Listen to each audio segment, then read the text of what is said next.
おはようございます。今年の Apple の開発者会議が終わりましたね。僕は朝方なので深夜まで起きるのはちょっと限界がありまして、後から追っかけましたが、賛否というか非が多いように見受けられるんですが、ちょっと僕なりの解釈みたいなのもね、話したくなったので、いろいろと今回の発表内容をもうざっくりと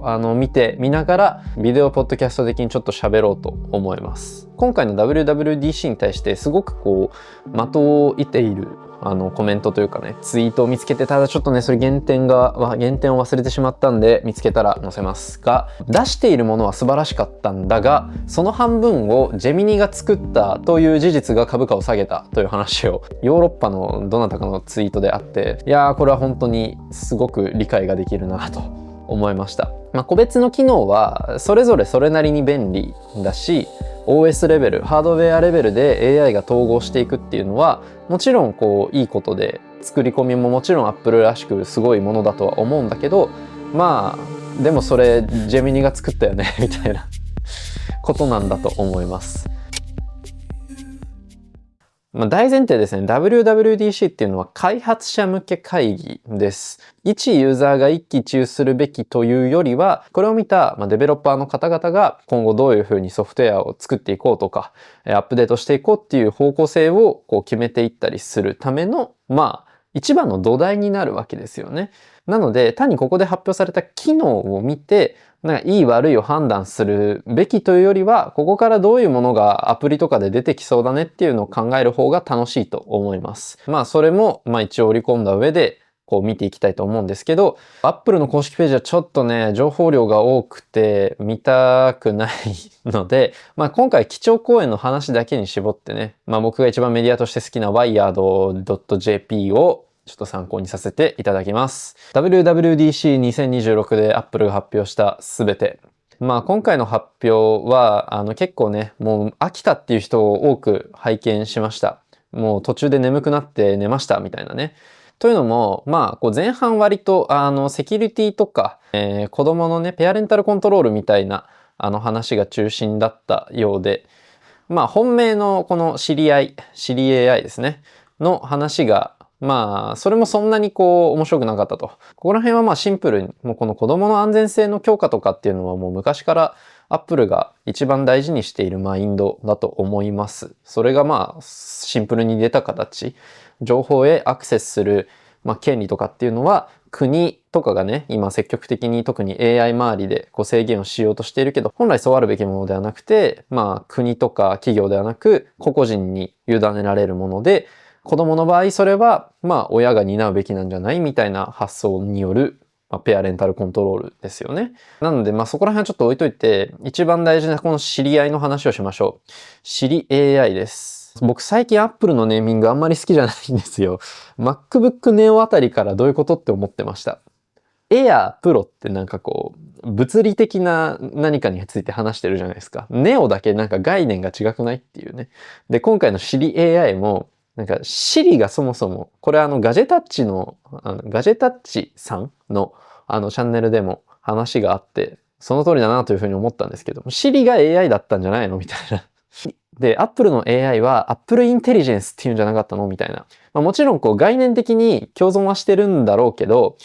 ここら辺が概念ぐっちゃぐちゃになってきましたね。ただ、ネーミングを変えるくらいには新しさを打ち出さなきゃいけなかったっていうのもおそらく事実で、2年前、1年前くらいでしたかね、の基調講演で散々叩かれたわけですよ。あの時 Siri が、いや、できますって言ってたことが、なんだかんだ実現していないじゃないかとか、すごく遅れたじゃないかみたいな話が結構あった。で、実際 Apple の AI 開発全体に対して、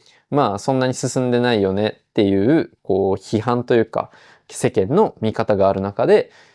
こういう Siri AI みたいなネーミングからまず変えていきましょうっていうのは必要なプロセスだったんだと思います。その上で Siri AI が何ができたかっていう話なんですよね。これね、例えば具体的なところを言うとこれですよ。ユーザーの画面上のコンテンツに関連する質問に答えたり、要は画面を見てそれについて何かを聞いたり答えたりしてくれる。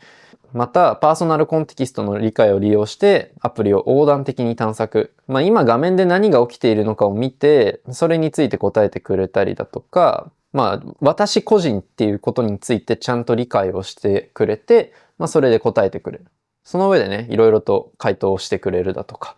例えばここで、栄養素について多分触れているんですけど、これも僕が例えば、ダイエット中ですとか筋トレ中ですっていう文脈を iPhone がしっかり握っていて、その上でおすすめかおすすめじゃないかとかも言ってくれるとか、そういうことだと思いますね。パーソナライズっていうと。あとこれか、リフレーム機能ね。アングルとかを少し変えられるよっていう機能なんですけど、これがなんかめちゃくちゃ革新的かっていうと、そういうわけではないですし、あくまでも、AI 写真である域は超えないと思います。Google のジェミニのナノバナナ使ってる人とかからすると別にさほど新しい機能ではない気がしますね。画面をちょっとね、触って直感的に触れるっていうのは試してはみたいけど、そのくらい。Siri AI を iPhone に限らず iPad とか Mac とかでもいろいろと使えますよみたいな話だと思うんですけど、どうなんでしょう。あとこれか、リキッドグラスのパーソナライズとかね、僕これあんまり好きじゃないんですよ。自由度が高くなるって、すなわち、いじらなきゃいけないことが増えるってところなんですよ。何も考えずに使い始めて、それなりに使いやすいっていうのが僕は理想の体験だと思っていて、ちまちまいじらなければいけないんだったら、それは一般向けというよりは専門家向けのものだよねっていうのが僕の持論なんですね。Apple は特に思想みたいなものが鮮明だからこそ、あんまりカスタマイズみたいなものを無制限に拡大してほしくないんですよ。これでいきますっていうのをやってほしいんだけど、これは、多分リキッドグラス見にくいっていう話からだと思うんですけど、じゃあ最初からやってほしかったなっていう。これアプリのアイコンはさらに鮮明で。よほどリキッドグラスがそうでもなかったんじゃないかな。揺り戻しという意見もありますが、揺り戻しというよりは反省に近い気がします、僕は。反省して改善できるのはいいことではありますけどね。で、ちょっとワイヤードに戻って、これ Siri のね、専用アプリができるっていう話ですね。ここにも書いてありますが、チャット GPT をはじめとする AI チャットボットアプリと同様に過去の会話履歴を参照できるようになる。Siri ってもうずっと音声 AI みたいな形で立ち位置を作っていたわけじゃないですか。で、Apple としてもチャット式の入力っていうのは AI の最適な形ではないよねっていうのをおそらく思っていたんですよ。ただ、やっぱりもう世の中に先に浸透してしまったのは、どうしてもこのチャット式の UI だったっていうところは否めないんだと思います。なんか思想を優先してそこから振り落とされるよりは、もう今みんなが慣れている形に馴染もうっていうのがこの Siri アプリの、結果ですよね。実際そうだと思います。皆さん Siri って使ってますか？僕は多分 iPhone を持ってから、もう10年以上 Appleというか iPhone を使ってるんですけど、Siri に対して呼びかけた回数は多分10回とか20回とかそんぐらいなんじゃないかな。誤作動で Siri が反応することの方が多分5倍ぐらいの回数あると思います。そうなんですよ。音声入力ってまだね、一般には早いと思うんですよね。早いというか、音声入力って普通に考えて家でしか使わないじゃないですか。ただ、家ではパソコンを使えるわけですよ。スマホって外で使う道具なんですよね。だからこそ、やっぱチャット形式っていう、もう今、浸透しきったフォーマットに従うほかなかったんじゃないかなと思いますね。で、僕多分だから Siri の専用アプリが出ても別にこれを使うことはないんじゃないかなと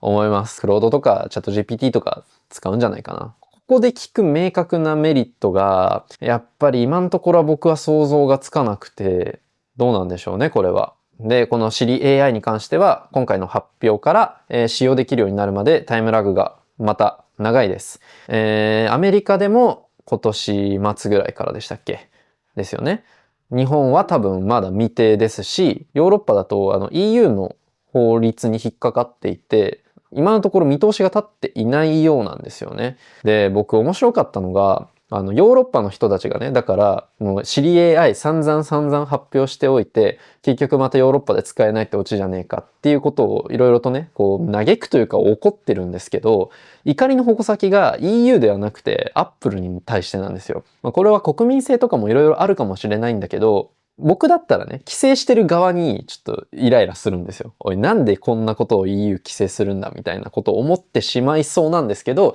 これはもう多分 Apple とか Apple が出す AI について好感が今のところないから、とりあえず切れるとしたらアップルみたいなね、そういう状況なんじゃないかなと思いました。まあここまでいろいろと具体的に見ていってわかる通り、正直真新しいことは特にないんですよ。今までのアップルがやってきたことの、ちょっとこう延長線上だったりとか、他の AI ならもうできるよみたいな話ですよね。画面コントロールは、iPhone じゃないですけど PC 上でもうクロードがやってますし、画像のこのアングルをね、撮った後に変更する機能も別に多分ナノバナナで大体できるレベルだし、なんなら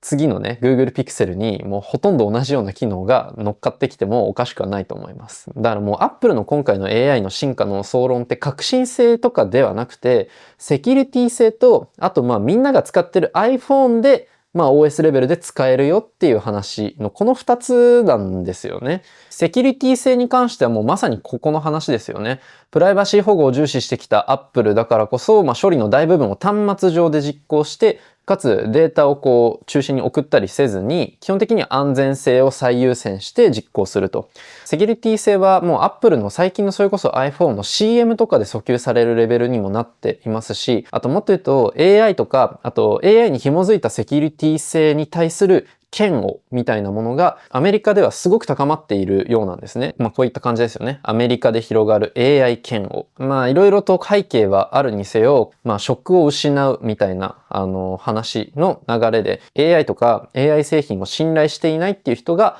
増えてきていると。日本にそのまま当てはまる社会現象じゃないんだけど、そういうある種の流行が来ても全然おかしくはないっていう中で、Apple はセキュリティ性っていうところとか、AI の安全性みたいなところをものすごく強く打ってきて、他社と差別化を図っているんだと思うんですよね。それ自体が今までも強みだったし、なのでそういった背景も含めて、セキュリティ性がこの Apple の AI にはありますよ、高いですよっていうところを打ち出すのは、違和感がないんじゃないかなと思います。で、もう一つが iPhone で使えるんだよって話ですよね。iPhone っていうもう国内外問わず本当にいろんな人が持っているデバイスに AI が乗ったっていうインパクトを重視している。わかりやすいところで言うとこのショートカット生成だと思います。これはギズモードの記事を、引用しておりますが、ここ書いてある通り設定はめちゃくちゃめんどくさかったんですけど、これを自然言語でおそらく生成ができるようになってくるんですよね。今までも全然できました。例えば僕もクロードにiPhone のスクショを投げながらどうやって作ればいいっていうのを相談して普通にショートカットを使えるようになっていたので、機能としての真新しさはそこまでないんだけど、ただこの機能というかね、やり方を iPhone がデフォでやれることによってよりスムーズに作れたり簡単に作れたりするようになるっていうことですよね。あとさっき話したこのスクリーンを見てこの現状の画面の状態を観察して状況に対してこう返答してくれる。この機能もPC 上ではクロードとかが全然やっている中で iPhone でできるんですよっていうところに価値があると。新しさではなくてみんなが使っているデバイスで安全にできるっていうところが Apple のこの Siri AI の強みなんだというふうに僕は解釈をしました。なのでここで改めて感じたのはテック好きとか新しいもの好きの人たちが Apple に求めていたものと Apple が今こう国際的に果たさなければいけない役割にもう乖離が生まれているっていうことだと思うんですよね。自分みたいなテクノロジー好きな人にとっては Apple って革新性を求める存在なんですよね。新しい体験を提供してくれる存在なんだけど、今 Apple に求められている役割っていうのはみんなが使っているものだからその安全性とか信頼性っていうのを保つ。ブランドの価値を保つ。そういうところなんだと思います。なので今この AI っていうもうプライバシーとかセキュリティみたいなものとある種相性が悪いようなものをどれだけこう前に進められるかっていう時代の中で Apple は状況として不利なんだろうなと。だから新しいものを出す難しさっていうのはすごく高いんだろうなというふうに理解をしました。じゃあ他の企業の方が有利なのかっていうと、僕そんなこともないと思うんですよね。だってみんな持ってるのは iPhone だから。例えば今回の Siri AI の土台的なポジションにある Gemini、Google とか、あとは NVIDIA とかの方がこう世の中を前に進められるかというと、結局でもみんな使ってるのは iPhone だよねっていう話だと思うんですよね。Google Pixel の方が新しい機能が積まれるかもしれないけど、多分それは世の中を変えるというインパクトでもないとは思うんですよ。どうせ iPhone でも同じようなことはできる。消しゴムマジックってみんなめちゃくちゃ多分ね、認知度は高いと思うんですけど、結局みんな、じゃあ Google Pixel にそれで乗り換えたかっていうと、シェアは多少もちろん増えてるんだけど、結局 iPhone なんですよね。iPhone にも今消しゴムマジックみたいな機能はついてるので、結局ハードウェアが見えてこないことには状況は変わらないんだろうなと思います。AI デバイスの形が、今のところまだ見えてないので、それが見えてくるまでは、Apple を打ち負かして独り勝ちする、ブランドとかメーカーは、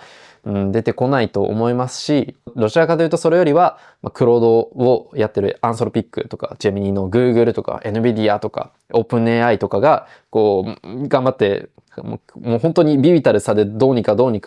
勝とうとしているこの競争から取りこぼされすぎないことの方が大事なんだろうなと思います。Apple が自社ではなく、ジェミニをはじめ、他社と協力しながら、とにかく今回 AI を出したっていうのも、今この状況では前に進ませることよりも取り残されないことの方が大事だからなんだと思いますね。今回 Apple の株価は下がりましたけど、別に長期的にそれが何なのかっていうと別に何でもないと思いますし、終わりの始まりみたいなことを言ってる人もいますけど、まだ何も始まってないし終わってないんじゃないかなと、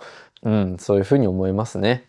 非常に抽象的な論になってしまいましたが、僕が WWDC と、それに関連した、いろんな方の意見を見ていて感じたのは、このあたりでした。なので、AI 周りで僕が言いたいことは変わらず2つで、1個は趣味でも副業でも何でもいいから、自分のやりたいこと1個見つけようっていうのと、AI のサービスは何でもいいからとりあえず月3000円課金してみようっていうこの2つですね。今はもうこの2つだけで十分だと思います。そんなわけでぜひね、これはかなり個人的な、しかも素人の意見なので、皆さんのお話、見解とかね、気になったこと、起こっていること、いろいろとコメントでお寄せいただければと思います。このチャンネルでは普段ライフスタイルに関する動画を様々載せているので、ぜひ合わせてチェックしてみてください。またチャンネル登録、高評価もよろしくお願いします。今日はこの辺で以上のごみけでした。では。